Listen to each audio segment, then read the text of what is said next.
Hello everybody, this is B. Suraya, Assistant Professor of Commerce. So, as part of learning financial accounting, so today let us see the topic of accounts from incomplete records, which is also called single entry system.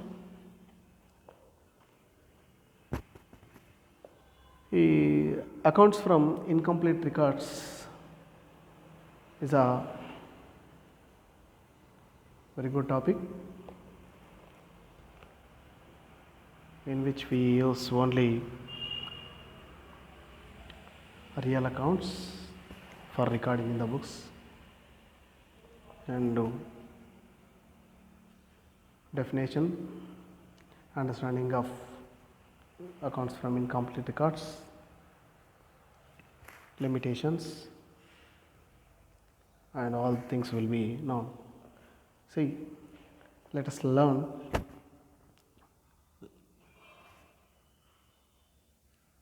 So, when it comes to introduction, every organization, whether trading or non-trading, prepares financial statements at the end of each financial year. Those organizations which do not follow double entry system also ascertain their operational results and financial position through single entry system. Small business concerns which are not familiar with double entry bookkeeping system follow this method.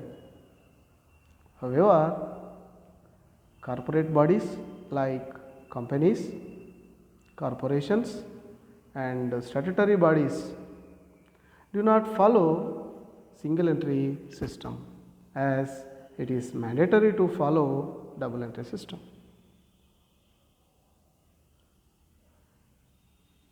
Single entry system is difficult to define.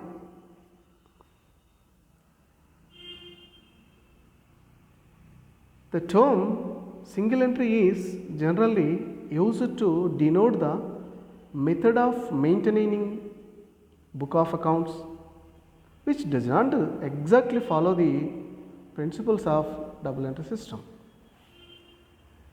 It does not mean that there is one entry for each transaction, that is, only one account is given debit or credit for each transaction. It simply means that principles of double entry system are not being followed for all the transactions. According to single entry system, generally the personal accounts of customers are debtors and suppliers are creditors are maintained, and the real accounts, that means assets, and nominal accounts, that means expenses, losses, incomes and gains, may not be maintained in the books of accounts. Kohler, in his book Dictionary for Accountants, defines single entry system as a system of bookkeeping in which, as a rule, only records of cash and personal accounts are maintained. It is always incomplete double entry, varying with circumstances. Thus, single entry system actually refers to incomplete records or the defective double entry system. When we understand introduction and as well as the definition of accounts from incomplete records, we can observe that the system is having some specific features. Those specific features are like this. One is maintenance of books. Only personal accounts are maintained. Maintenance of cash book. Information is ascertained from original documents. Lack of uniformity. Difficult to prepare financial statements. So these are the specific and important features of single entry system. Let's know these features one by one. Maintenance of books means small business organizations maintain their accounts under this system. Companies and corporate bodies, because of legal provisions to which they are subjected to, cannot keep their books under single entry system. Only small concerns will maintain the system. Next one is only personal accounts are maintained. In the system, only personal accounts of customers, maybe suppliers, that means creditors or debtors, are maintained. Real accounts and here the nominal accounts are completely ignored. Completely ignored. Maintenance of cash book. Under this system, it is very common a cash book is maintained to record cash receipts and payments. It may include both business and personal transactions. Fourth one is information is ascertained from original documents or vouchers. For collection of information, it is often depends on original source document. For example, sales invoice, purchase invoice, etc. Another feature of this system is lack of uniformity. There is no uniformity in following this system. It is followed as per the convenience of the person or organization in question and vary with the circumstances. It's an unscientific and unsystematic method, so that it is having some lack of uniformity.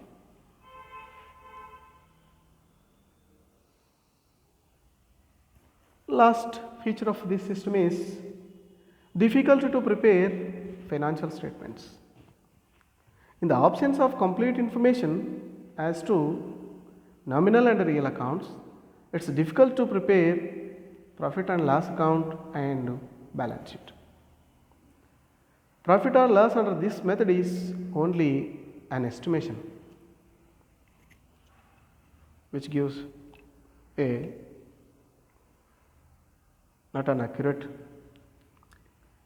information. So these are the features of accounts from incomplete records, and the system is very much prevalent, which will be used in small business concern in India like country, where more and most populated areas in the rural regions.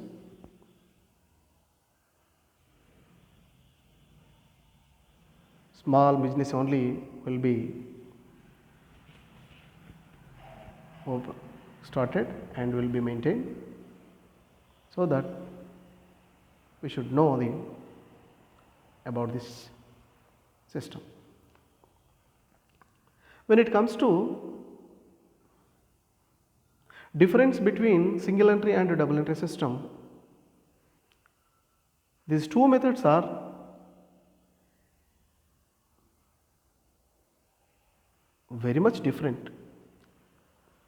There are so many distinctions between these two methods. Those are assumptions and principles.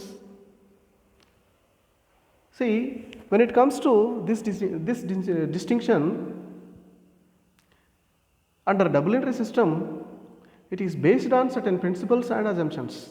It will be having some principles and assumptions promulgated by the Companies Act and so on and so on. Assumptions and principles under single entry system is not based on any principles and assumptions. There will be no particular assumption and particular principle to record or maintain account books. Another distinction is regarding dual aspects of all transactions maintained.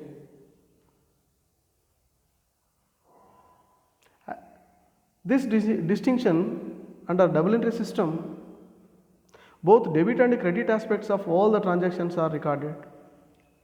As we have learned in the earlier class, in every transaction there will be two aspects.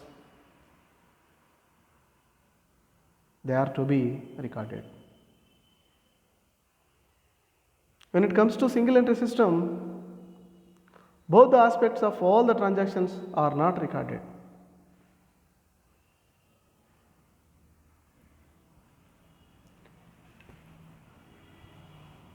Another difference is nature of accounts maintained. Under double entry system, all types of accounts, that means real accounts, personal accounts and nominal accounts are maintained as per the accounting principles. Under single entry system, usually cash book and personal accounts are maintained. No other accounts will be maintained.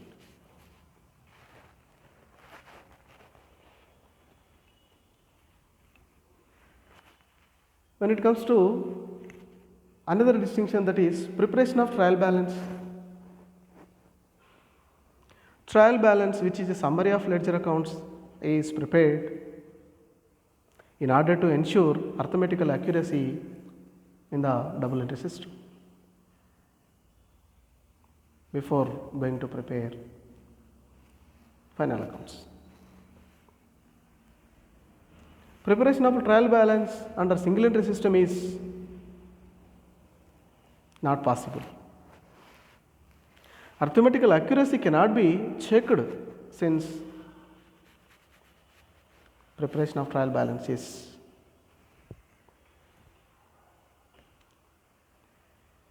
not possible. It is not prepared.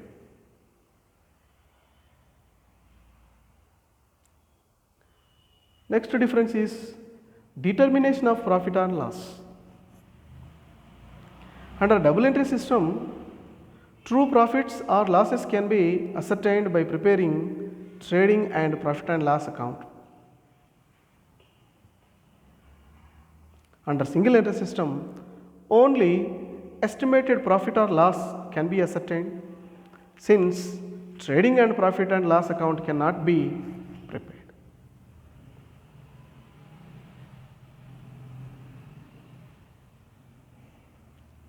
Another distinction is financial position.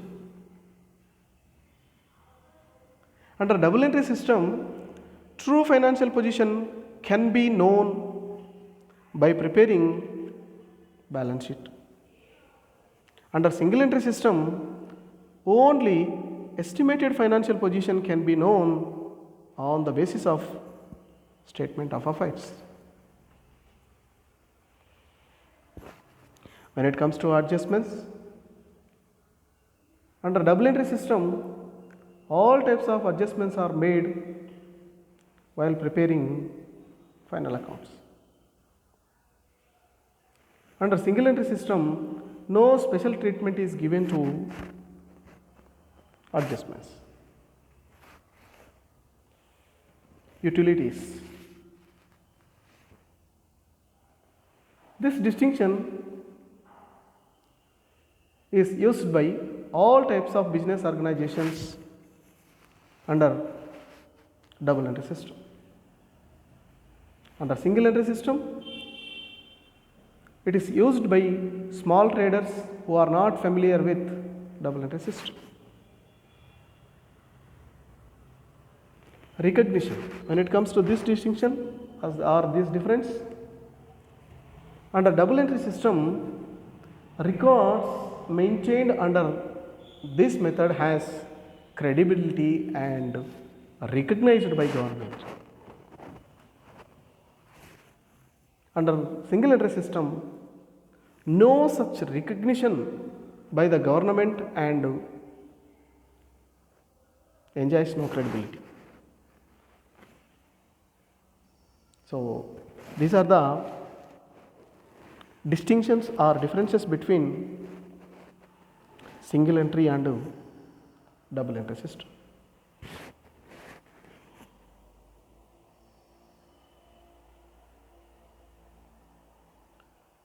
In single entry system, generally we will prepare statement of affairs, and in a double entry system, we will prepare balance sheet.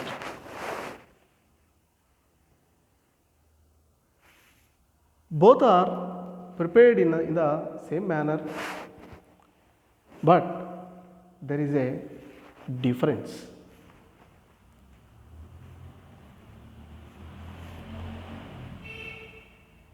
That is, the purpose of both balance sheet and statement of affairs is to present the financial position of the business at a particular point of time. But the financial position disclosed by the statement of affairs is not as reliable as that disclosed by a balance sheet, because a balance sheet is prepared with balances extracted from the books of accounts maintained under double entry system, so that these two statements are having some distinctions. Those are: one is basis of preparation. Statement of affairs is prepared on the basis of some ledger accounts and estimates. Very limited ledger accounts of and estimations. When it comes to balance sheet, which is prepared based on completely ledger accounts.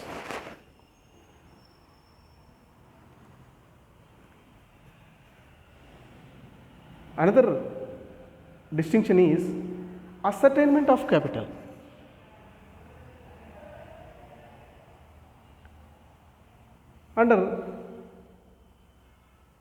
In the statement of affairs, capital balance is ascertained by preparing statement of affairs as a balancing figure. But when it comes to balance sheet, capital account balance is taken from the ledger.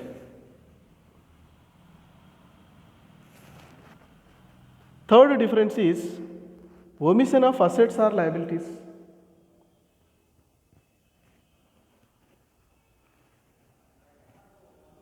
In the statement of affairs, omission of assets and liabilities cannot be traced, but in the balance sheet, omission of an asset or liability can be easily traced because of non-agreement of both the sides of balance sheet.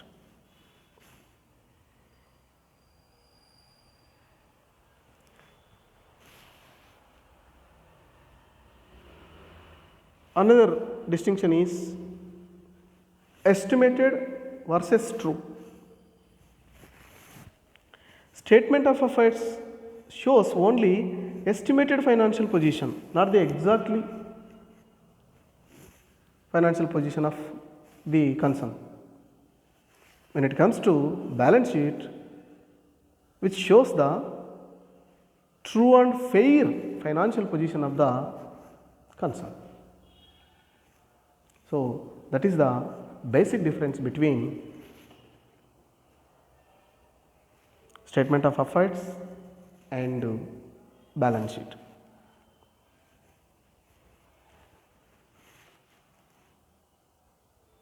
Next one is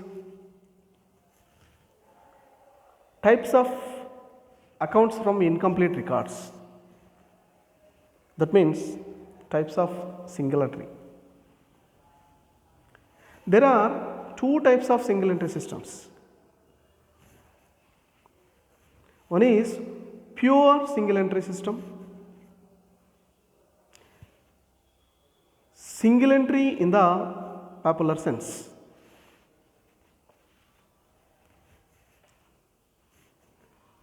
Pure single entry system means under this method only personal accounts of the debtors and creditors are maintained, and all real and nominal accounts are not maintained altogether in the books.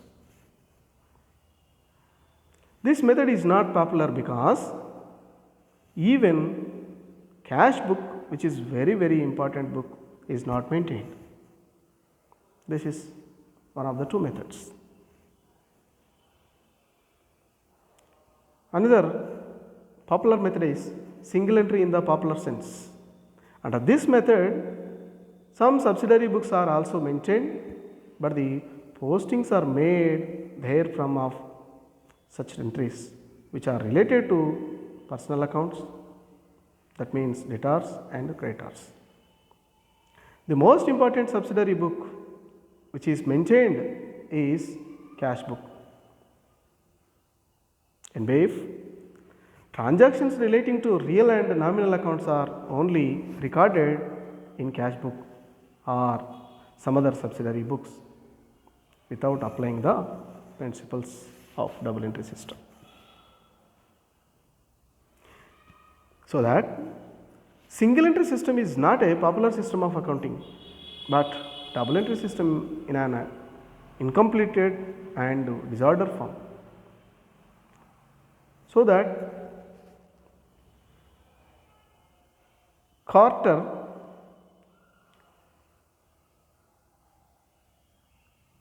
single entry cannot be termed as a system, as it is not based on any scientific system like double entry system. Because of this reason, single entry is nowadays known as preparation of accounts from incomplete records. Incomplete records. Though it is being used by so many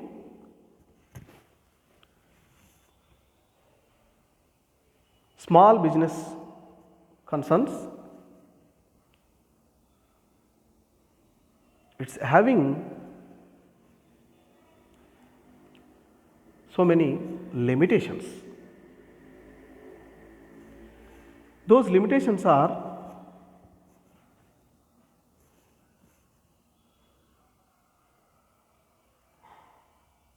single entry system is not a scientific method of accounting, because it does not record the two aspects, that means debit and credit, or giving aspect and taking receiving aspects of each transaction in the books. That is the major limitation what we can observe. And the other limitation is arithmetical accuracy cannot be ascertained or checked because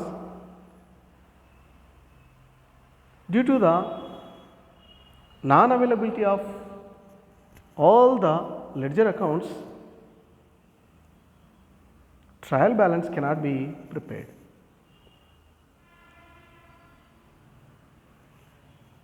When it comes to third point, in the absence of nominal accounts, trading and profit and loss account cannot be prepared.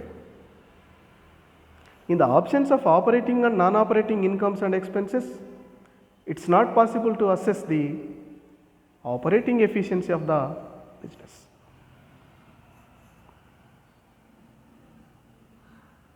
In the absence of real accounts relating to assets, it is not possible to know exact financial position of the business at any particular point of time by preparing statement of affairs.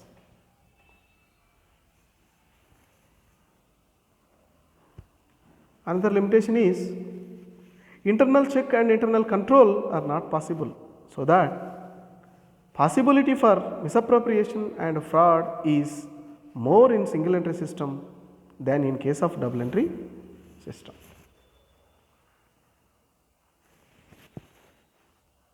And also we are having another limitation, that is single entry system does not inspire confidence of the outsiders.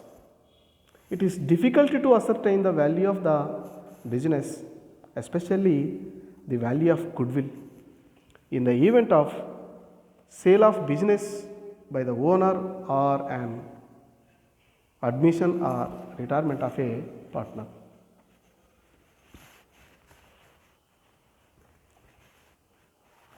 The other limitation is records maintained under this system are not recognized by the courts, sales tax and income tax authorities also,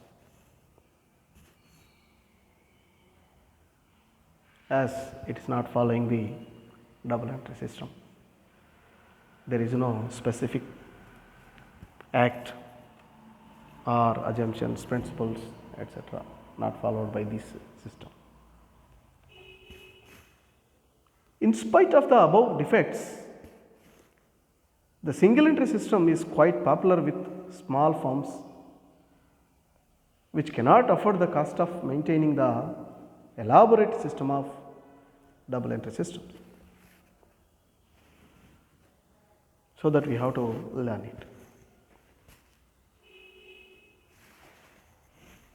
When it comes to accounting part of this system,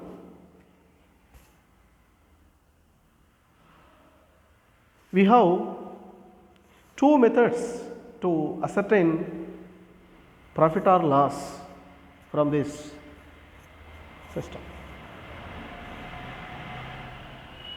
Under this system, profit or loss for the period can be ascertained by any one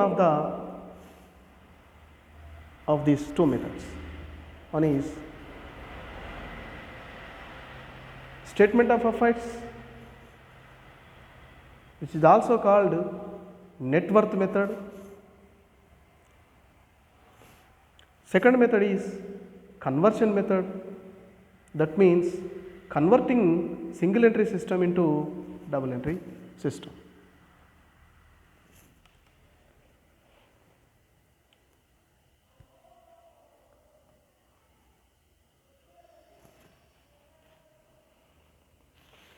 To know these two methods, we have an understanding about the ownership of the business.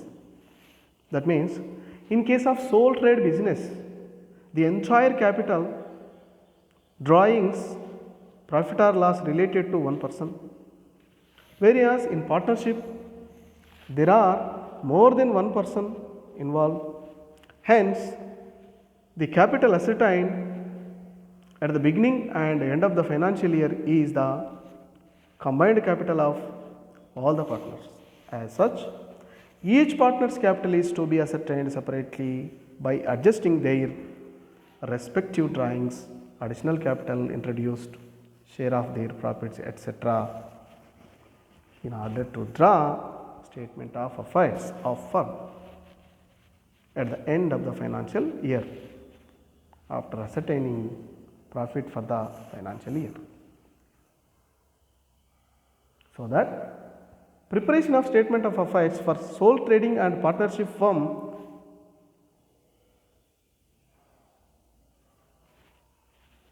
should be known separately. A statement of affairs is a statement of assets and liabilities of a business extracted from the books of a business.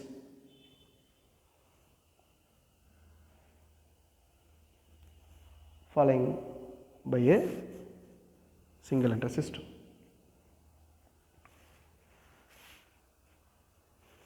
Now let us know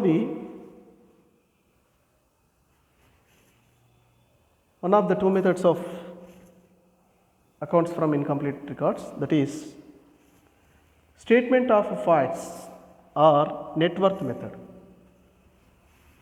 Statement of affairs or net worth method.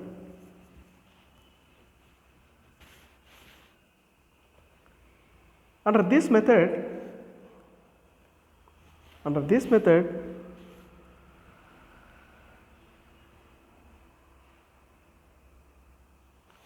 we can calculate profit and loss and financial position of the concern. Since nominal accounts are not maintained under single entry system, trading and profit and loss account cannot be prepared. According to this method, increase in capital at the end of the financial year is attributed to profit and decrease in capital is treated as loss in the balance of further capital introduced and or drawings. Therefore, it is imperative to ascertain capital of the proprietor at the beginning of the year and also at the end of the year in order to ascertain profit or loss for the business. For this purpose, a statement of affairs is to be prepared at the beginning and at the end of the year. For this purpose of preparing a statement of profit or the loss,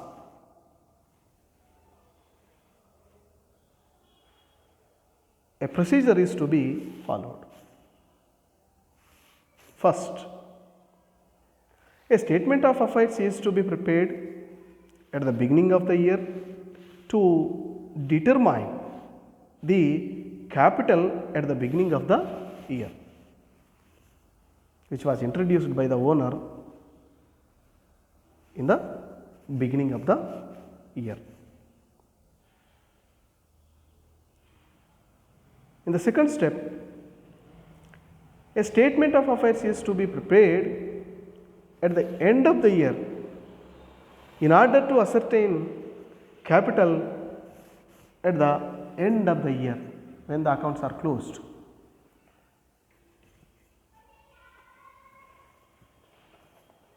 In the third step, add the amount of drawings to the closing capital as ascertained in the step 2.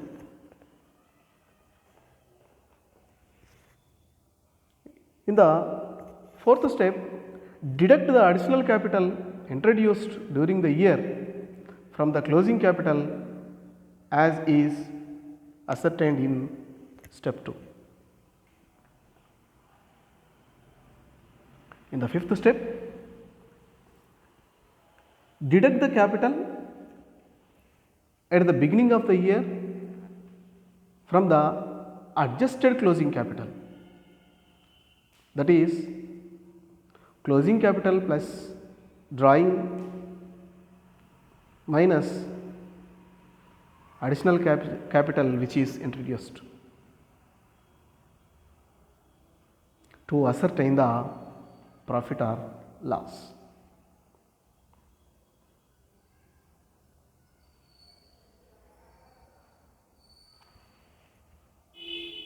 Last one is make adjustments to the profit or loss as ascertained in the step 5 with regard to interest on capital and salary of the proprietor or the partner, etc., to arrive at net profit or loss for the year.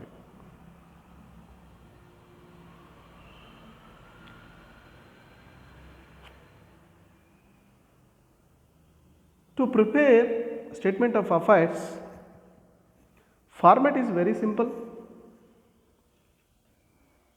As we know, it will be like a balance sheet. That means all the liabilities will be written on one side, all the assets will be written on other side.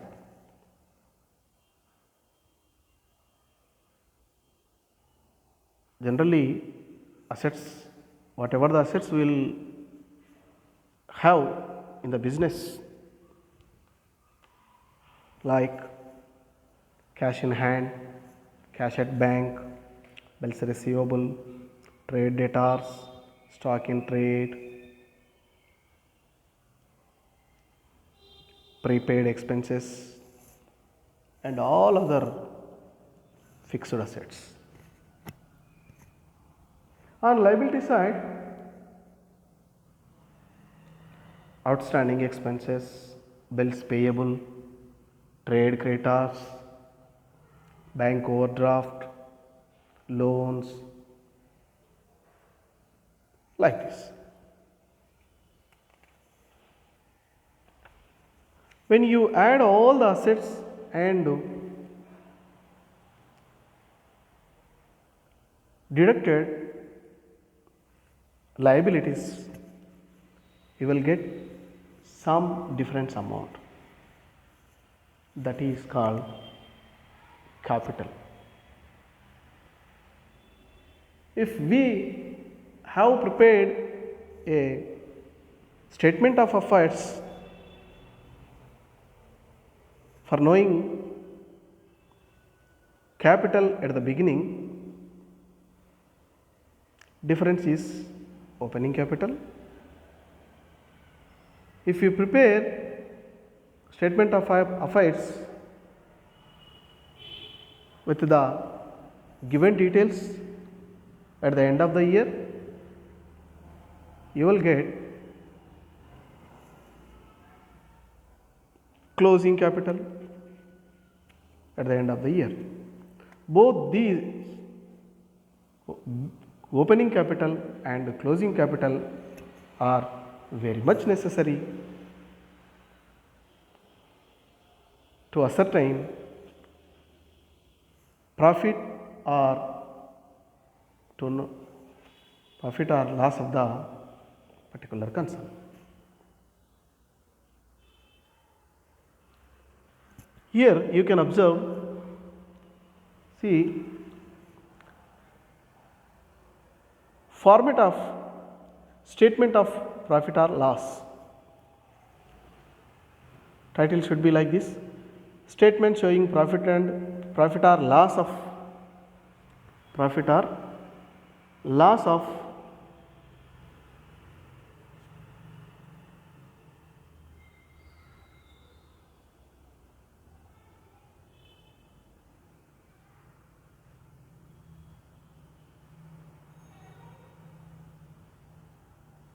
here it should be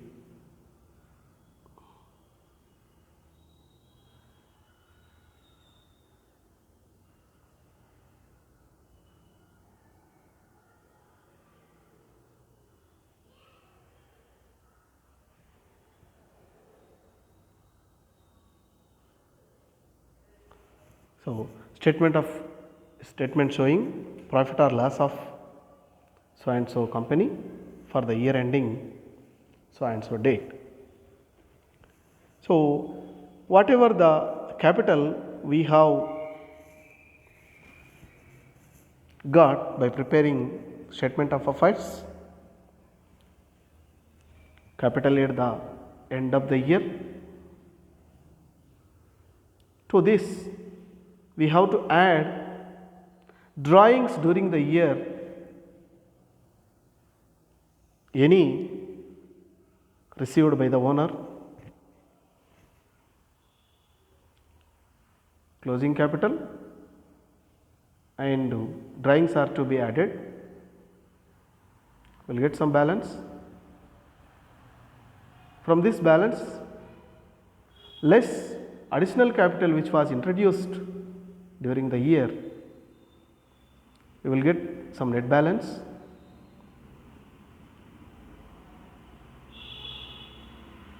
That is called adjusted capital at the end of the year. From this, less capital at the beginning of the year, capital at the beginning of the year. So whatever the net balance you get is called profit or loss. If the figure is in minus, it is loss. If the figure is in plus value, it is profit. It is profit. This is a very simple method.